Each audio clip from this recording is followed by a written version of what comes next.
Al-Shikh HaKadosh, donc dans la suite de ce que nous avons commencé à développer hier, on va revenir à la Gemara, mais avant ça, le Al-Shikh HaKadosh, comment on dit que c'est parce qu'il doit abandonner la Torah, alors qu'on sait que c'est les trois avérotes, Avodah Zara, Gigoyot, Shulchut Damim.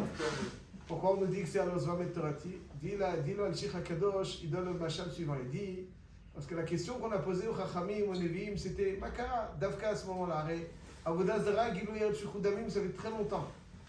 Makara à ce moment-là, là il dit Azom et Torati. Il dit Al-Shikh HaKadosh, l'idée suivante, il dit un jour il y avait un musicien qui jouait du violon et qui régalait le roi de ses morceaux bien faits.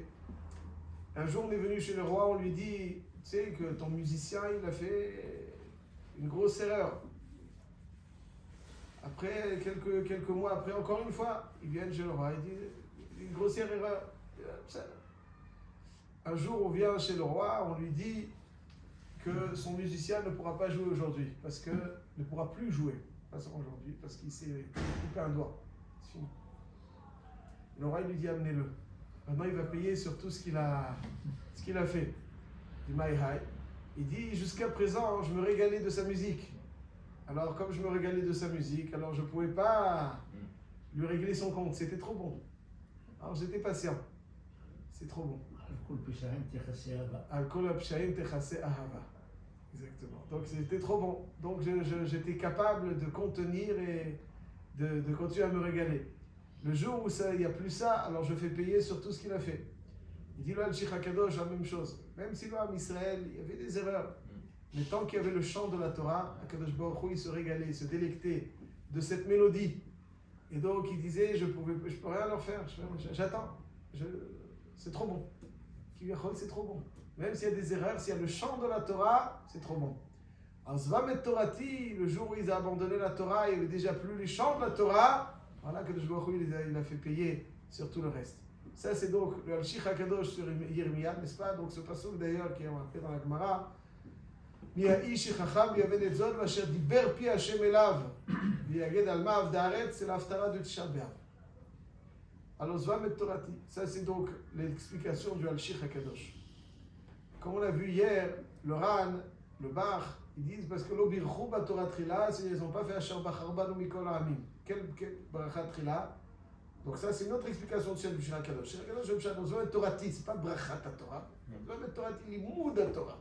La Gemara, elle donne une autre explication. Le Zvam et Torati, c'est l'obirchou b'Torah Trila. Asher Natati Lifnehem, que je leur demandais de faire avant l'étude, donc chez l'obirchou b'Torah Trila. Donc on a vu hier qu'ils n'ont pas fait la bracha d'Asher Bacharbanu. C'est Asher Bacharbanu, le pshat est qu'ils doivent se sentir, on doit se sentir des privilégiés qu'Akadosh Baruch Hu doit choisir pour résider en nous. Et quand on étudie pas dans un état d'esprit d'accueillir Hachem, alors finalement c'est pas suffisant. C'est pas suffisant. Alors, Hachem il dit vous voulez pas m'accueillir, voilà, il va falloir changer l'état d'esprit, donc il se retire, Kivyachol, il détruit le Beit HaMikdash. Juste, à chaque fois que je lis cette Gemara, il y a ça me rappelle une sikha du Rabbi Lubavitch, que j'avais lu il y a très longtemps, mais je la partage très rapidement. C'est quelque chose à Parashat de Shemot, Parashat Hashavua, Shemot, on est encore dans les 3 jours qui suivent Shabbat. Il y a marqué que Vayikach Moshe et Ishto ve'el banav. Vous avez lu sur Rashi. Vayikach Moshe et Ishto ve'el banav vayarkivem al hachamor. Donc il prend Moshe Ishto ve'el banav vayarkivem al hachamor, n'est-ce pas? Il est mais sur le hachamor. Qu'est-ce qu'on a besoin de nous dire vayarkivem al hachamor? Vayarkivem le moyen de locomotion. Car mazem shane vayarkivem al hachamor, c'est un gros événement. Vayarkivem al hachamor. Peut-être qu'il est un sous. Mazem shane sous hachamor, ça nous change quelque chose. Rashi HaKadosh, il dit quelque chose de fort intéressant. Et là, M. Cohen, je suis sûr que vous allez réagir, mais il dit Rashi comme ça. Vayarkivem al ha-hamor. Pas marqué Vayarkivem al hamor. Il dit hamor. Ha-hamor, le hamor. C'est le bras, le fruit. Il dit Rashi HaKadosh, הוא החמור שחבש אברהם לעקדת יצחק. marqué Vayashkem Avraham babboker, Vayachavosh et Hamoro. Le même? Ben, je vous lis Rashi. Oui, C'est pour ben. ça que je dis que J'ai M. déjà- Cohen va dire Guzma. J'ai déjà lu. Tu n'as pas dit Guzman la dernière fois, là tu dis maintenant ou pas? Guzma ou pas? Pas Guzman. Il n'est pas mort encore là. Il dit Jusqu'à la fin du Vayachavosh il va et venir. Hamoro. Il Ouais, dit Mashiach. Oua Hamor. C'est le Chez Mashiach. Havash Avraham Leakedat Yitzhak. Ouais. Donc c'est Vayakivem al Ha-Hamor. C'est le même. Il dit, Hamor, هي يدعى. Ha-Hamor, He-Yidia. Donc Oua Hamor chez Havash Avraham Leakedat Yitzhak. והוא שעתיד מלך המשיח להיגלות עליו, שנאמר עני ורוכב על החמור. Il est marqué dans Zcharia que le Mashiach il sera עני ורוכב על החמור. אז il dit le Rashi Akadosh, c'est pas tellement son derrière, c'est du drash, ça pur. C'est un pirkei de Rabbi Eliezer. C'est du drash pur. Mais quand Rashi il a une question, il n'arrive pas à comprendre, il va marquer Kivem al ha-Chamor. Kivem al Chamor. Et Bichlal, qu'est-ce qu'on a besoin de raconter ça? En plus on nous dit, tu sais, ha-Chamor. Question. Le Chamor. Mais Moshe c'est le Mashiach. C'est là pour Ce sera l'instant. le même Mashiach qui va revenir avec le même Hamor. C'est un compliqué qui. En tout cas, donc vers Kivem al ha-Chamor, Abraham, Moshe, Mashiach. Alors, est-ce que ça veut dire qu'il est immortel ce Hamor? Alors, il y a, bon, évidemment, on n'a pas le temps dans le cadre très médecin. Le Maharal de Prague, Kedarko Bakodesh, c'est pas ça. Il dit en fait, Hamor c'est le Chomer. Le Hamor c'est le Chomer. Le Chomer c'est la matière. Donc ça veut dire qu'il va y chavosh et Hamor. Et là, le Rabbi, je crois, c'est aussi quand même le Maharal. Donc ça veut dire que dans le Maharal de Prague, toujours, c'est quelque chose qui revient beaucoup. Tout ce qui est matière, c'est chomer. Tout ce qui est idéal, c'est tsura. C'est-à-dire que l'homme doit façonner la matière. Un homme de chomer, c'est un homme qui subit son contexte. Un homme de tsura, c'est celui qui façonne son contexte. Il soumet le Chomer à lui. Voilà, exactement. Le chomer, ça veut dire que vous avez des gens qui sont des chomrim. Ça veut dire qu'ils sont grossiers, matière, grasse. Ça veut dire ils sont de la matière. Ils sont chomer. Après, en fonction du moment, c'est le contexte va y archiver. C'est-à-dire qu'ils ont maîtrisé le chomer. Razonich, il disait amenez-moi la charrette. Ça veut dire quoi la charrette? Pas la charrette, pour dire la charrette. Parce que pour lui, la voiture, il avait une belle voiture d'après ce que j'avais entendu. Et pour lui, c'était juste comme une locomotion, on l'enchaînait maintenant, c'est une charrette ou pas. Donc il a soumis le. Là, donc le chamor, en fait, c'est pas le chamor l'âne avec les deux oreilles. Ouais, c'est sûr, c'est ça le pshat. En réalité, c'est ce qu'on dit avec le chamor. Mais le Rabbi rajoute ça, je vous dis très rapidement. Le Rabbi rajoute que pour Avraham Avinu, il y a marqué Vayachavosh et Chamoro. Vayachavosh et Chamoro. Pour Moshe Rabbeinu, il y a marqué Vayarkivem al Chamor. même Hamor, c'est Easy Hamor, ça va. Très bien, Metsuyan. Et Ani Verochev al Chamor, l'Igaotav. Il dit comme ça. En gros, il dit que Avraham Avinu Chavash et Achomer. Ça veut dire quoi, Chavash? Chavash, c'est maîtriser. Maîtriser, ça veut dire ne pas subir. Chavouche, c'est quelqu'un qui est en captivité. Il est saisi, il ne peut pas faire ce qu'il veut. Il dit Avraham Avinu, c'était avant Matan Torah. Il y a marqué Vayachavosh et Chamoro. Vayachavosh et Chamoro, ça veut dire qu'il maîtrise le chomer. Ça veut dire que la première chose qu'un homme digne doit faire, tel qu'Avraham Avinu, c'est par exemple, il est fatigué. Ouais, il a faim, il est fatigué. Il est faim, il est fatigué, alors il ne va pas étudier parce que je me sens fatigué, je me sens faim. Donc le chomer, il a ses exigences. Alors tu dois le maîtriser, ne pas le subir. Ça c'est la chavosh et la chamor, c'est maîtriser le chomer. C'est-à-dire des fois le chomer il nous amène je ne sais où, il nous amène à perdre de la Torah, des moments de Torah, à perdre des choses. Chavosh, le chomer, tu veux, allez, toi je te maîtrise. Donc chavosh et la chamor, il était du prina, mais chavosh et la chamor. Il n'y a même pas marqué qui rachav alav. pas marqué. השכם הרבוקר וחבוש את חמורו ויקר את שני בערביתו וחבוש. Moshe marqué Vayarkivem, donc l'irkov c'est une darga un peu plus haute. L'irkov c'est-à-dire utiliser le chomer. C'est pas simplement maîtriser le chomer, c'est utiliser le chomer en tant que chomer pour devenir la kedusha. Beaucoup plus. Vayachavosh c'est dominer. Mais le Vayarkivem c'est utiliser. Ça veut dire que quand je mange pour avoir des forces pour étudier la Torah, quand je vais travailler pour avoir la possibilité d'étudier la Torah, quand je vais faire tout acte gashmi, אז אני רוכב על החומר. Le chomer מוביל אותי לקדושה. Pas simplement, ça veut dire le chomer me mène à la kedusha.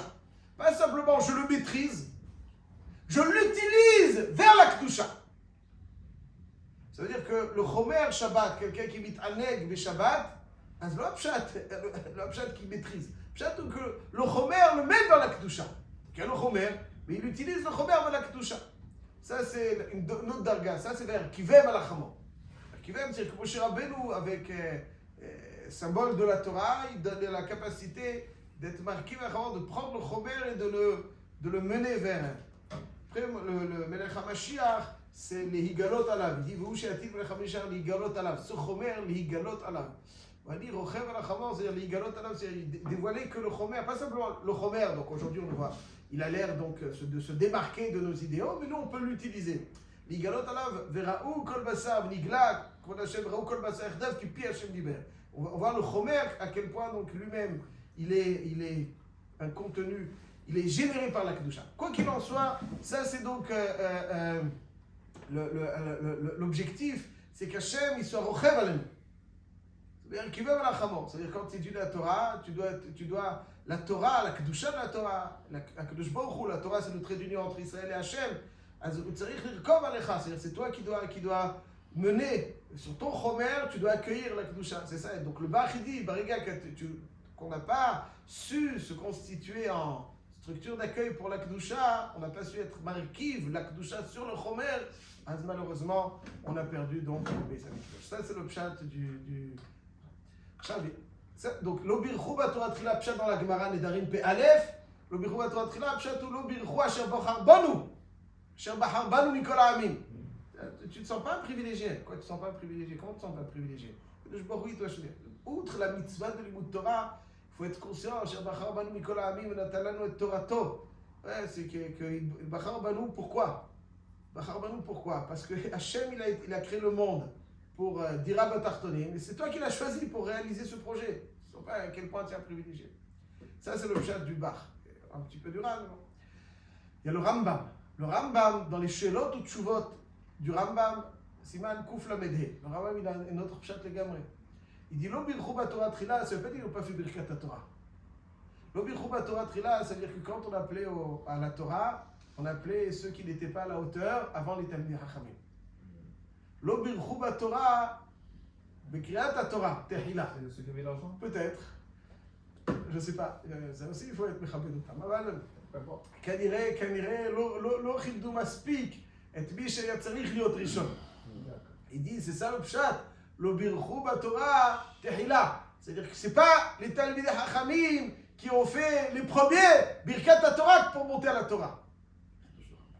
לא בירכו בתורה תחילה. היא marqué dans Shabbat, Kouftet Amoud Bet. Là, après Cohen Lévi ou? Non, alors Baïkaron, M. Cohen, avec tout le respect, vous savez que j'en ai à votre égard. Alors Baïkaron, le Talmid Chacham, il est. Mais on donne le Cohen, on donne le Lévi pour pas qu'il y ait de tumulte. Oui, non, oui. Mipnei Darkei Shalom, exactement. Dernièrement, j'ai vu une histoire, Mipnei Darkei Shalom. Alors tout l'ordre, il est basé sur le Darkei Shalom. J'ai vu une histoire qui m'a touché. C'était quelqu'un qui avait un enfant qui est Lévi. Il avait un enfant adoptif. D'accord. Donc l'enfant n'est pas Lévi. Mais l'enfant ne sait pas encore. Pour des raisons d'équilibre psychologique, ils ne l'ont pas dit. Après, pourquoi? Ce n'est pas le sujet. Ils ne l'ont pas dit. Il va grandir, après ils lui diront. Son père est Lévi, lui, qu'il est sûr que c'est Lévi. Il veut monter à la bar mitzvah Lévi. Si on ne le monte pas Lévi, Baria. Donc il y a un mode à Cohen après Lévi. Est-ce qu'il peut monter Lévi alors qu'il n'est pas Lévi? Quand le Cohen il est là, il va aller à la yeshiva, il va faire toujours sortir le Cohen, pour lui c'est un Lévi. Donc il y a le Cohen qui va monter, est-ce qu'on peut le faire monter Lévi ou pas? Alors c'était une question qui s'est posée il n'y a pas longtemps. Ils sont partis chez un possèque, il dit, Malin saute, ou le Lévi, comment tu peux le faire monter Lévi? Ou le Lévi? Alors que mais le gosse, ça va si tu dois lui dire, ça va ébranler quelque chose. C'est qu'il est adopté. Mais non, s'il avait dit Non, sûr. on reprend tout depuis le début. On est bien d'accord que ça, c'est un. Comment dire? C'est du minac, c'est même pas un des rabbinans, c'est des C'est là. Donc il dit. La règle. Il y a un chiour de respecter une règle. Oui, la règle maintenant, c'est Cohen qui fait toujours. On a vu le cas Faut de d'abord. Réven, si vous vous rappelez bien. Oui, c'est vrai. Donc, oui, ça va dans votre sens. Mais voilà. À Kol Panim, un possède qui pourrait très bien te dire il n'est pas Lévi, il n'est pas Lévi. Ah oui. Ah, voilà, regardez, ils ont été chez Rabbi Shapira, il s'appelle, c'était le Rosh Kollel Chazonish, un des grands élèves du Kollel Chazonish. Et il lui avait posé cette question. Et il a dit il peut monter Lévi. C'est adopté. Ma'apshat, il dit que la raison pour laquelle il y a ce céder, c'est Mepnei Darkei Shalom. En echad Darkei Shalom yoter que le fils, il soit. Allez, c'est ça tout le vote c'est Darkei Shalom. Pourquoi tu mets Cohen Mepnei Darkei Shalom. Ça c'est un chidouche. Parce que Beikaron, le Chacham, il peut monter avant. C'est un Ben Torah, il peut monter avant. Les juifs. Mepnei Darkei Shalom, juif complètement, Israël. Il n'était pas Lévi. אז מפני דרכי שלום, הרי תלמיד חכם, זה תלמיד חכם בעיקרון, תלמיד חכם, רק מה, רק tu dis, מפני דרכי שלום, on a le droit, donc c'est pour ça que, c'est pour ça que le Rambam על כל פנים il dit, רק מפני דרכי שלום, אבל בעיקרון, comme vous le savez très certainement, Rav Ovadia Yosef est monté à la place du Cohen, le premier, il y a Cohen, il n'y a pas Cohen, il monte le premier. Bon, ça c'est Rav Ovadia Yosef, pas tout le monde peut prétendre. Maintenant que Rav Ovadia Yosef ou le Rav est monté le premier, le Cohen il monte quand? Alpi Cohen, comme on fait des fois? Il va dans une autre synagogue. Il peut. Attends, laisse répondre. Il peut monter après, à Falpi Shul Cohen. Il peut monter après. Mais en tout cas, après, est-ce qu'on peut faire monter le Lévi? Après, c'est compliqué. Mais en tout cas, Falpi Shul Cohen. Pour les Ashkenazim, ils ont l'habitude. S'ils ne montent pas le Cohen le premier, ils ne montent plus. Ça, c'est les Ashkenazim. C'est ou rien, ou le premier ou rien. Le Lévi ou le deuxième ou rien. Bon, mais ils ont l'habitude. En tout cas, le Rambam, il dit, c'est ça chez l'Obirchou Batorah Trila. L'Obirchou Batorah Trila, Pshat l'Obirchou Batorah Trila. Ça, c'est un chidouche du Rambam qui n'est pas comme le Ran, comme Rabbi Yola. Je termine là-dessus. Le Baal Shem Tov, ou Vav Degel Machnefet. Le petit-fils du Baal Shem Tov, il s'appelle Degel Machnefet. Il dit l'Obirchou Batorah Trila, c'est l'Aref. Il demandait pas à Hachem que la Torah soit agréable. Pourquoi? Parce que si la Torah est agréable, alors c'est ça qui nous permet de mettre sur le Yetzara des Harayot. Si la Torah n'est pas agréable, alors le Yetzara des Harayot. Alors qu'est-ce qui était le shoresh de cette décadence? Parce qu'il y a l'obirchou Batorah Trila V'Arev. C'est un rêve, là, Hachem Elokeinu, c'est dit que ce soit un rêve, que ce soit agréable. Quand c'est un rêve, là, il aurait été, s'il avait été un rêve, il aurait pu être mitgaber sur tout ça. Zach. Il y a le chien. Il y a le chien. Il m'a mis dans le cercle.